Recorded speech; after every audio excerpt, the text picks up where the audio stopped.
दोस्तों, क्रिकेट के दो बादशाह जब एक साथ नंबर 1 और नंबर 2 पर हों तो हेटर्स का जलना तो लाजमी है। रोहित शर्मा और विराट कोहली ने इस हफ्ते आईसीसी रैंकिंग में कमाल कर दिया है। रोहित शर्मा लगातार दूसरी बार दुनिया के नंबर 1 वनडे बल्लेबाज बने हुए और विराट कोहली अपनी शानदार फॉर्म की बदौलत 2 पोजीशन ऊपर छलांग लगाकर नंबर 2 पर पहुंच गए हैं। पिछले हफ्ते तक विराट चौथे नंबर पर थे, लेकिन साउथ अफ्रीका के खिलाफ प्लेयर ऑफ द सीरीज बनने के बाद सबको अंदाजा था कि किंग कोहली टॉप पर लौटने ही वाले हैं।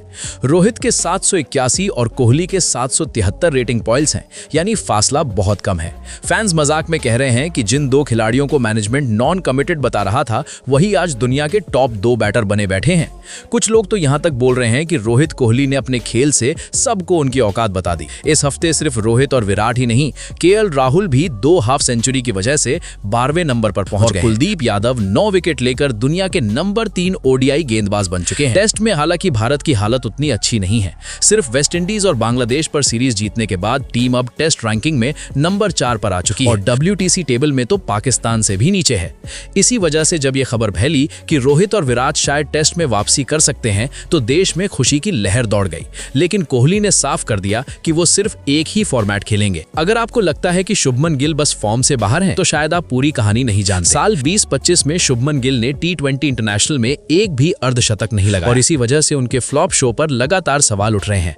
संजू सैमसन की जगह उन्हें मौका मिलने से फैंस और एक्सपर्ट दोनों हैरान। गिल तकनीकी तौर पर मजबूत हैं, लेकिन फिर भी T20 में टिक नहीं पा रहे। कटक T20 में उनकी कमी साफ दिखी। पहली गेंद पर चौका और दूसरी ही गेंद पर बेवजह हवाई शॉट खेलकर लॉन्ग ऑन पर कैच। ये उनके नेचुरल गेम के बिल्कुल खिलाफ, क्योंकि गिल आमतौर पर विराट की तरह पिच को समझकर खेलते हैं।